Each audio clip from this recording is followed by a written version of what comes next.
Assalamualaikum warahmatullahi wabarakatuh. Perkenalkan, nama saya Hayu Rizkika Azhara dari kelas 12E Biologi 8 yang akan membuat portofolio biologi yang berjudul Hereditas pada Manusia. Mari kita simak videonya ya teman-teman. Pengertian hereditas pada manusia adalah suatu konsep pewarisan sifat fisik, bempia, dan perilaku pada makhluk hidup terhadap keturunannya. Sifat-sifat penurunan itu dikendalikan genetika yang kerap dikenal dengan sebutan DNA atau deoxyribonucleic acid yang ada di dalam gen. Gen-gen itu sendiri terkandung di dalam kromosom yang letaknya berada di dalam inti sel. Jadi, perkawinan antar individu akan menghasilkan keturunan yang memiliki perbandingan fenotip dan genotip dengan mengikuti pola tertentu. Berikut video ilustri terjadinya DNA.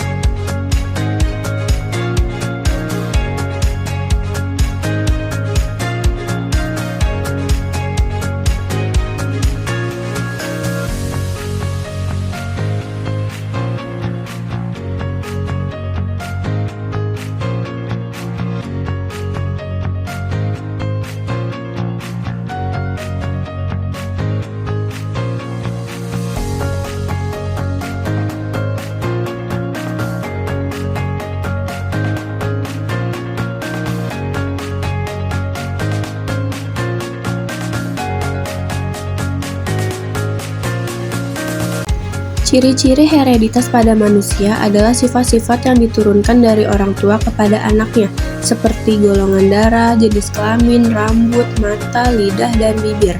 Selain itu, ada juga pola-pola hereditas pada manusia, seperti pautan, pindah silang, gagal berpisah, dan gen letal. Berikut ilustri gambar hereditas pada manusia. Lalu selanjutnya ada pola-pola hereditas, yaitu determinasi seks. Pola hereditas yang menentukan jenis kelamin makhluk hidup berdasarkan kromosom kelamin. Lalu ada pautan gen. Pola hereditas yang terjadi ketika gen-gen yang berdekatan pada kromosom tetap bersama sampai pembentukan gamet. Lalu selanjutnya ada pindah silang. Pola hereditas yang terjadi ketika terjadi pertukaran segmen kromatik dari sepasang kromosom homolog.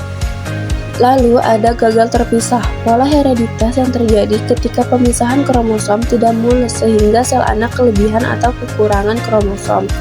Dan ada letal, pola hereditas yang terjadi ketika gen menyebabkan kematian individu dalam keadaan homozigot.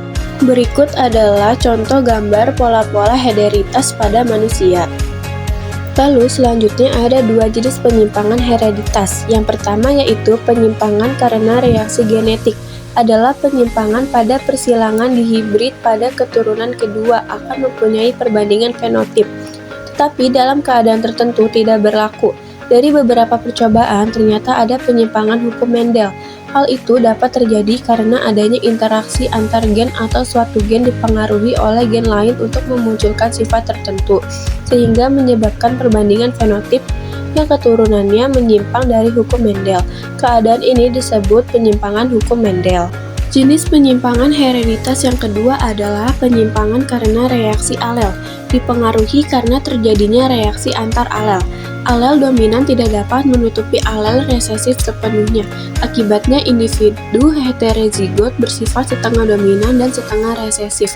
Contohnya yaitu tanaman bunga snapdragon yang berada di samping. Tanaman bunga snapdragon yang mirip dengan tengkorak manusia. Kesimpulan dalam hereditas pada manusia adalah mempelajari mengenai macam penurunan sifat pada manusia. Penurunan sifat pada manusia dibedakan menjadi dua, yaitu sifat yang terpaut kromosom tubuh atau autosomal dan sifat yang terpaut kromosom seks atau gonosomal. Sifat yang autosomal manifestasinya dapat muncul baik pada anak laki-laki dan perempuan. Sedangkan sifat yang gonosomal manifestasinya dipengaruhi oleh jenis kelamin, bisa hanya muncul pada anak laki-laki atau perempuan saja. Berikut saran pada hereditas manusia. Menurut saya, agar dapat menentukan pewarisan sifat yang baik, maka kita harus mengetahui lebih dalam tentang hereditas pada manusia, sehingga nanti apabila kita mempunyai keturunan, kita dapat mewariskan sifat-sifat yang baik pada keturunan kita. Sekian penjelasan dari saya, kurang lebihnya mohon maaf jika ada kesalahan. Saya pamit undur diri. Wassalamualaikum warahmatullahi wabarakatuh.